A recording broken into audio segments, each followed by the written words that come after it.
Txell, el teu torn. Sí, ara parlaven de potser algun desconeixement que hi ha sobre el sector dels càmpings, però sempre s'ha comentat que les persones que van als càmpings estan molt fidelitzats, normalment es repeteix. Això es noten que vostès que segueix? Quin tipus de client és? És més nacional? Són més els que venen d'altres mercats, emissors? Bueno, per exemple, el que és el turisme estranger, que en el nostre cas a la província de Girona és el percentatge més gran, és gent habituada perquè els seus calendaris de vacances ho permeten, amb el coneixement de les vacances que ja tenen ara actualment a Alemanya, Holanda, de l'any que ve, quan seran les seves vacances, a fer les reserves aviat, en molt de temps. Per tant, doncs, en el nostre cas, que tenim molts estrangers, tenim aquesta dinàmica. El que passa que també val a dir, jo crec que en un programa d'informació turística com estem nosaltres tenim campistes, és a dir, tenim uns clients que volen anar a uns establiments on hi passen, jo diria, que el 60% del seu temps. És a dir, van a disfrutar del contacte amb la naturalesa, l'aire lliure de les nostres instal·lacions. És diferent al visitant de l'hotel, que sí que s'allotjarà a l'hotel, però potser visita més, surt més de l'hotel, de l'establiment. En el nostre cas és quasi bé, a vegades diguem el tòpic d'una forma de fer vacances, no? Una forma de vida, aquest contacte amb l'aire, amb la naturalesa, amb l'aire lliure, no? Per tant, passa molt de temps en els establiments, per tant, és un client molt fidel.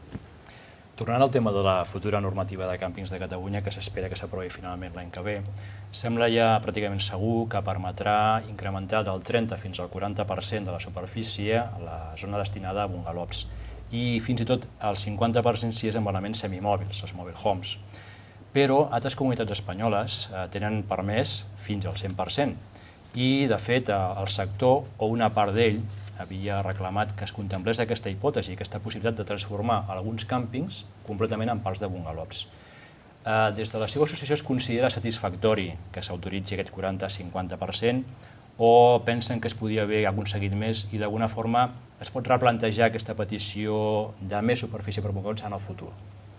Bé, jo crec que són dos temes diferents. O sigui, el que no podem fer és, amb una sola normativa o regulació, que hi càpiga el càmping que tindrà un 30% de bungalows només i el que tindrà el 100%. Per tant, jo crec, des del meu punt de vista, i a Girona ens sembla que sí que s'ha de promocionar el parc de bungalows, que permeti el 100% de bungalows, però que sigui una regulació diferent del que és el càmping tradicional que en pot tenir, en el cas que ara sembla que tindrem un 40 més 10 per arribar al 50%, però jo crec que són dues figures diferents a regular, perquè sí que estarà en contacte amb l'aire lliure una persona que s'allotgi en un parc de bungalows que tingui el 100%, però no hi haurà la dinàmica de tendes, de caravanes, del tipus de càmping que s'ha fet tota la vida, que crec que també, si es passés d'aquests 40-50, es desnaturalitza una mica. Exactament. Per tant, jo crec que són dues realitats diferents a legislar diferent. L'actual normativa no ho fa, la que tenim a punt de sortir a la cuina, diguem, tampoc sembla que permeti aquest 100%, però jo crec que hem de continuar demanant, des del sector, aquesta que permeti el 100% de bungalows, però com a figura diferenciada. Txell? Sí, llavors estaríem veient una definició nova, potser, del que és l'oferta. No sé si vostè ens podria analitzar com estan repartits ara els càmpings de la zona i cap on s'atendirà, o més o menys com s'ha de... Pel que fa a categories, m'ho diu. Sí. Crec que el que és a Girona tenim un càmping de luxe, que és la màxima categoria. Tenim 30 i escaig de primera, 30 també i escaig de segona i 2-3 de tercera categoria. Parlant del balanç d'aquesta temporada que ha acabat tot just fa poc temps, a nivell hoteler, per exemple, hi ha hagut davallades importants de l'ocupació i en el cas dels càmpings la davallada ha sigut molt petita i en alguns casos no solament no n'hi ha hagut, sinó que hi ha hagut fins i tot increments. Com es pot explicar per algú que miri això sense tenir un gran coneixement del sector turístic que un col·lectiu com l'hoteler pateixi tant i els càmpings resisteixin millor?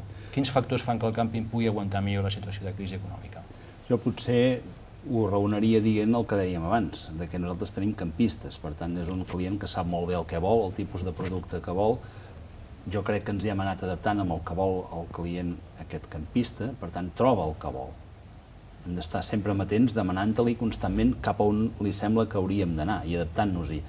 Nosaltres tenim aquest campista molt centreeuropeu i nord-europeu que sap molt bé el que vol i creiem que nosaltres els hi donem. crec que potser és l'explicació d'aquest fet.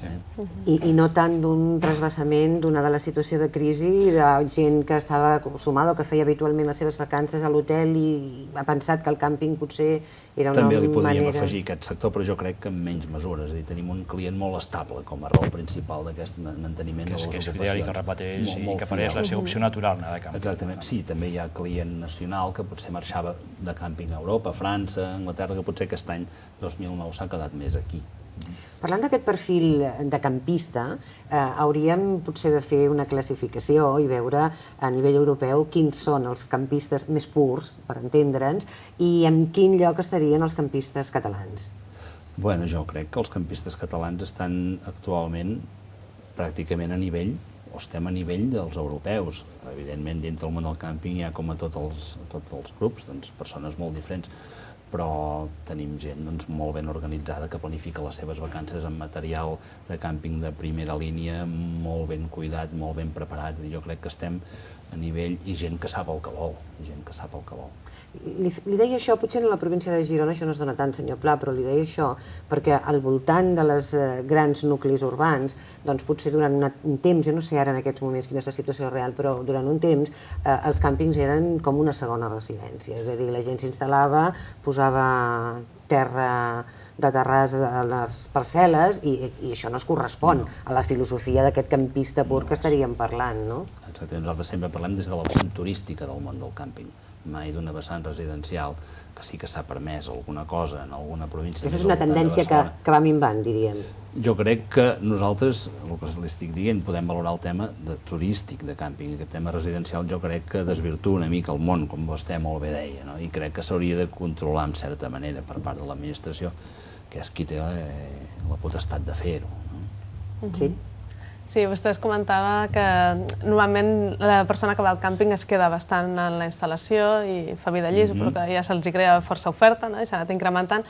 Però com veuen des dels càmpings de Girona l'oferta que està fent en general l'administració i com s'està movent a la zona per poder fer sinergies i per poder aprofitar també per captar aquests clients? Bé, nosaltres ho veiem bé, o sigui, portem molts anys col·laborant amb el que és Tour Espanya per la promoció, amb Turisme de Catalunya per promoció, evidentment, i en el cas de Girona crec que hem tingut un revulsiu, un fet diferencial importantíssim com és l'aeroport de Girona amb les companyies de baix cost. Si veiem com està l'aeroport d'avui dia de Girona i fa només 8 anys, per dir una cosa, ha sofert un canvi espectacular. I això ens va molt i molt bé, amb temporada mitja i baixa, perquè de la manera que visquem avui dia, que no sabem potser quan tindrem les vacances, en el cas nostre de Catalunya, com deia abans, potser Europa estan més organitzats, quan tenim uns dies lliures, o també alguns europeus, doncs quan els hi passa això, reservem per internet vols de baix cost i aquí és on entrem nosaltres amb el tema dels bungalows o amb caravanes que tenen aquí i que utilitzen diferents vegades durant l'any els clients d'aquests centres europeus. Per tant,